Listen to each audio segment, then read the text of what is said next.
Estou errada. Eu contei toda a verdade para a namorada do meu irmão. Meu irmão, Mark, teve muita sorte quando tinha 20 anos, ganhando um prêmio na loteria que consistia em receber $1.000 por semana pelo resto da vida. Naquela época, ele era jovem e ansiava por explorar o mundo, então decidiu abandonar a escola e passar sua vida adulta viajando por diversos lugares. De tempos em tempos, ele voltava para casa para nos visitar, e quando estava próximo de uma área com sinal de internet, fazíamos videochamadas com ele. É importante mencionar que Mark não gastava seu dinheiro em luxos, voos de primeira classe ou estadias em resorts caros. Ele na verdade conseguiu economizar consideravelmente ao longo dos anos. Neste ano, Mark retornou à nossa cidade natal acompanhado por sua namorada, Ailey, de 28 anos. Eles se conheceram durante a pandemia, quando ambos estavam presos na América do Sul. Ailey é uma viajante ávida desde sua graduação na universidade e consegue trabalhar em seu laptop enquanto explora o mundo. Por outro lado, eu, com 54 anos, permaneço morando na mesma cidade em que nasci e amo profundamente esse lugar. Valorizo estar próximo dos meus pais, dos meus filhos e netos, e da maioria dos meus irmãos. Mark sempre detestou ser o caçula entre 8 filhos e sempre deixou claro que não desejava ter filhos. Nossos pais o tiveram quando eram mais velhos e não tinham muita energia para cuidar dele, para ser sincera. Quando Mark retornou à cidade aos 30 anos, ele revelou a todos que tinha feito uma vasectomia e não pretendia contribuir para o crescimento da população mundial. Entretanto, Ailey, sendo mais jovem e igualmente inteligente e amável, conquistou o coração dele. Posso compreender facilmente porque alguém se apaixonaria por ela. Estávamos celebrando a presença de Mark na cidade com um churrasco em família, com cerca de 30 pessoas presentes no quintal e na casa dos meus pais.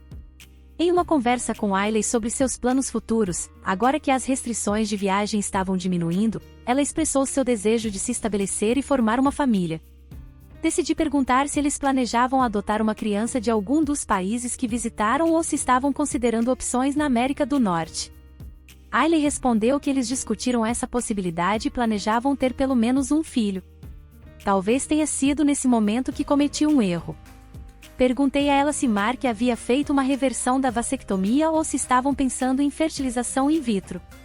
Eu sabia que era possível colher esperma de um dos testículos mesmo após uma vasectomia. O silêncio se instalou, e Ailey foi imediatamente falar com Mark. Eles conversaram e partiram.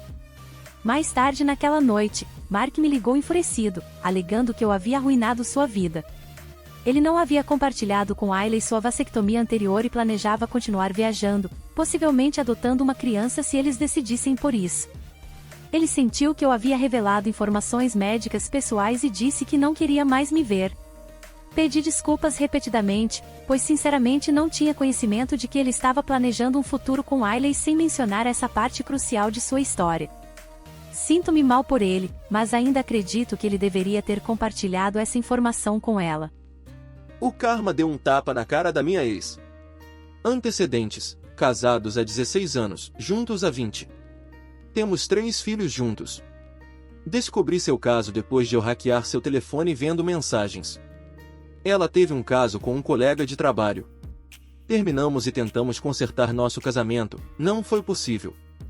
O divórcio foi apresentado em outubro de 2018, ela se mudou em novembro de 2018 e começou a ver seu AP instantaneamente. Divórcio final em dezembro de 2019. Ela ainda estava com seu AP, até a semana passada. Minha ex me liga chorando e perguntando se posso levar as crianças novamente durante a noite. Eu pergunto o que há de errado e se ela está bem. Ela responde que o karma me deu um tapa na cara. Ela explica que sentiu que algo estava errado, então decidi olhar o telefone do AP enquanto ele estava no banho. Encontrei uma série de mensagens no celular com fotos insinuantes, conversas íntimas, juras de amor e por aí vai. Da mesma forma que descobri o caso dela. Minha ex tem 39 anos, seu amante tem 52, e agora ela está sendo traída por ele com uma garota casada com 28 anos. Agora, não me entenda mal, eu queria me alegrar aos céus porque finalmente aconteceu com ela. Eu disse a ela desde o primeiro dia que o cara é um predador. No entanto, depois de ouvi-la, entendi que ela estava profundamente apaixonada por esse cara, e a outra metade de mim sentiu pena dela. Ironicamente, ela se desculpou mais comigo naquele dia, do que nunca por ter me traído.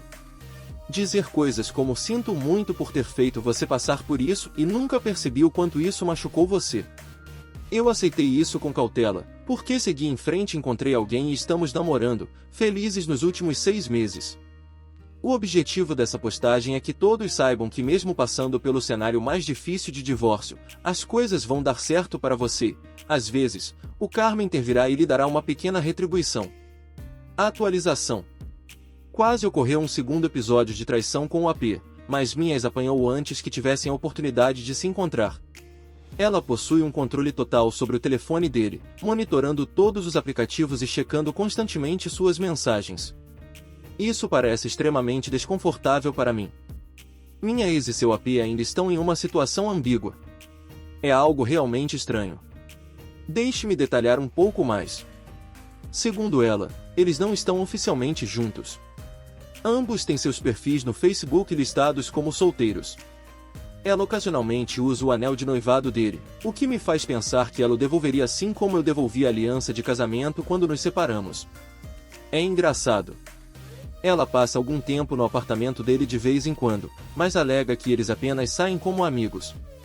Por quê? Bem, porque nós também costumávamos ficar todos juntos na casa do nosso ex, dormindo na cama deles, e dizíamos que estávamos apenas passando um tempo. Acho divertido ela pensar que todos somos ingênuos desse jeito.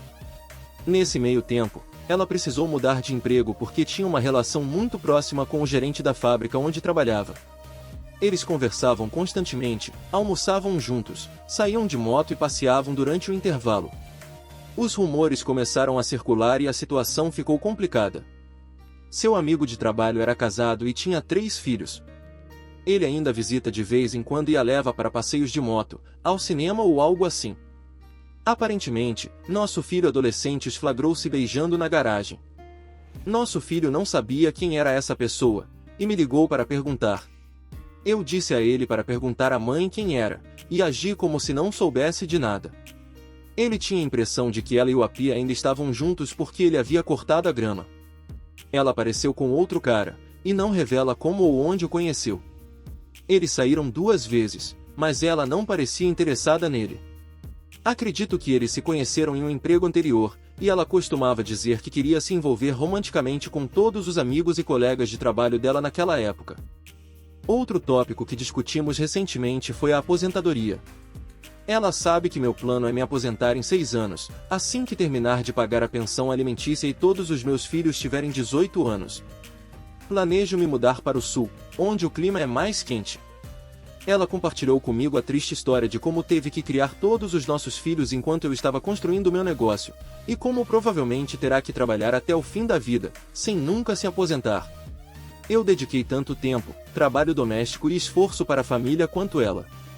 Durante alguns anos, até fiz mais do que ela, enquanto ela saía com amigos de 4 a 5 noites por semana.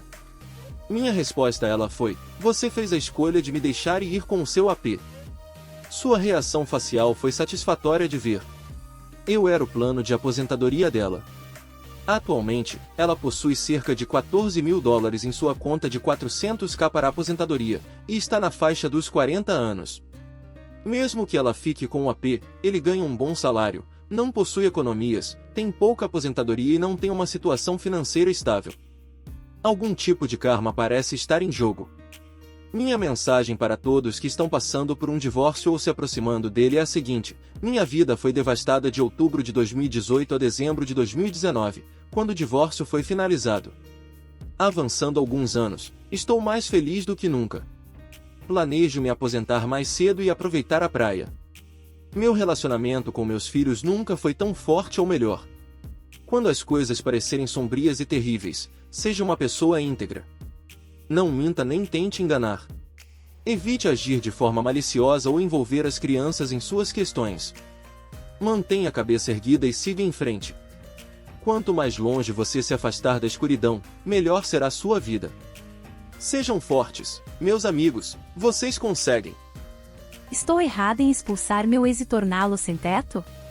Há cerca de 4 meses, comecei a namorar um cara que conheci em um restaurante. Enquanto almoçava com uma amiga de trabalho, esse era nosso lugar preferido. No início, tudo parecia normal, começamos a namorar, e eu estava em um momento emocionante da minha vida, pois comprei meu próprio apartamento em 1º de julho. Com 25 anos, estava ansiosa para viver sozinha pela primeira vez. No entanto, algumas semanas depois, ele expressou um desejo imediato de morar comigo. Mesmo depois de deixar claro que queria aproveitar meu tempo vivendo sozinha, a pressão para que ele se mudasse para meu apartamento foi tanta que acabei concordando. Eventualmente, cedi e permiti que ele se mudasse. Ele se mostrava um cara gentil, sempre disposto a me ajudar, eu realmente me apaixonei por ele. Porém decidi não contar a verdade aos meus pais, eu tinha certeza que eles não concordariam, e iriam dizer que era cedo demais para se envolver dessa maneira com alguém que mal acabei de conhecer, e eles também acreditavam que eu precisava da experiência de morar sozinha por um tempo. E embora a situação me deixasse desconfortável, ter alguém por perto era agradável, então continuei. Nosso relacionamento começou a enfrentar tensões à medida que o tempo passava, descobri um lado agressivo dele que eu desconhecia. Começamos a ter discussões mais frequentes, e eu sentia que ele estava invadindo meu espaço pessoal. Ele se tornou cada vez mais possessivo e controlador, deixou de ser aquele cara gentil e atencioso, questionando constantemente onde eu estava e com quem eu estava falando. Minha liberdade estava sendo comprometida, e isso estava prejudicando minha autoestima e minha saúde mental. No fim de semana passado, tivemos uma das discussões mais acaloradas que já tínhamos tido. Foi nesse momento que decidi que era hora dele sair do meu apartamento. Ele concordou em começar a empacotar suas coisas e ir embora. O desrespeito que ele demonstrou não foi uma surpresa, mas ainda assim foi chocante. Ele insistiu que eu estraguei tudo, atribuindo minhas decisões à influência da minha mãe. Também sugeriu que nosso relacionamento era uma farsa e que ele estava prestes a desistir de tudo. Pior ainda, ele pegou um cartão artesanal que fiz com carinho para o aniversário dele, e o rasgou diante dos meus olhos, deixando-me decepcionada com tanta crueldade. O tom e as palavras que ele usa comigo não são apenas inapropriados, mas também alarmantes. Ele parece genuinamente acreditar que está sendo gentil e respeitoso, quando na verdade está sendo controlador e manipulador. Em um momento, ele até mencionou que poderia ficar sem teto, uma declaração que deixou-me angustiada, estava se vitimizando para continuar morando comigo, pois assim não gastaria seu dinheiro com aluguel. Acredito que a decisão dele em vir morar comigo foi financeira, e não por amor e cuidados, afinal dividiríamos as contas. Mas por outro lado eu conheci sua verdadeira personalidade antes de tomar a decisão de um casamento. Sinto-me péssima por toda a situação, mas cheguei a um ponto em que não posso mais continuar desse jeito. Estou começando a perceber que meu bem-estar emocional e minha independência são mais importantes do que ceder a alguém que está claramente agindo de maneira prejudicial e manipuladora. Será que estou agindo de forma errada ao tomar essa decisão? Quando escrevi o obituário do meu pai, não mencionei a minha mãe e expus os seus anos de abuso e negligência. Meu pai faleceu em 1º de dezembro de 2022. Ele viveu comigo por um curto período de tempo antes de sua morte, após enfrentar uma prolongada doença crônica que durou mais de 15 anos. À medida que sua saúde deteriorava, ele passou a depender mais de minha mãe para as atividades do dia a dia. No entanto, minha mãe nunca foi uma figura solidária e explorou ao máximo suas deficiências e limitações quando ele se recusou a fazê-lo. Durante anos, ela alegou estar separada e divorciada, enquanto mantinha relacionamentos com outros homens pela internet.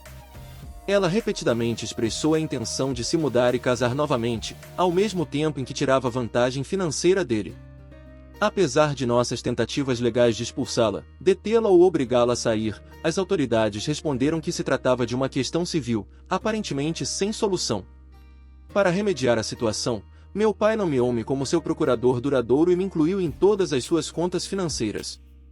Esta é apenas uma pequena parte do comportamento prejudicial dela, mas posso afirmar com certeza que suas ações foram negligentes e exploradoras. Após o dia de ação de graças, levei meu pai para uma casa de repouso e garanti que seus últimos dias fossem o mais confortável possível. Contudo, ao lidar com a funerária para cumprir seus desejos finais, fui informado de que precisava do consentimento de minha mãe para cremá-lo. Não foi surpreendente que ela inicialmente recusasse e apenas concordasse quando permiti que ela mantivesse os benefícios da Previdência Social de sobrevivência, que de qualquer forma seriam dela. Escrevi o obituário dele, excluindo qualquer menção a ela. Nenhuma palavra ou referência indicava que ele já foi casado ou teve uma esposa. Acreditei que ela não merecia qualquer reconhecimento como viúva, depois de passar o casamento sendo uma esposa e pessoa desagradável. Essa omissão levou a uma reação intensa de amigos e familiares, gerando muitas perguntas. Passei anos em terapia lidando com o abuso narcisista que minha mãe infligiu, e acredito que se ela não queria que isso fosse discutido, não deveria tê-lo feito. Quando as pessoas questionaram o motivo da omissão, fui honesto sobre os anos de abuso que meu pai e eu enfrentamos nas mãos dela. Talvez eu seja considerado vilão e o autor das ações neste cenário, mas faria tudo novamente em um instante. Deixe seus comentários dos relatos contados, sua opinião é muito importante. Obrigado por assistir, se inscreva no canal e ative o sininho para receber notificação de novos vídeos.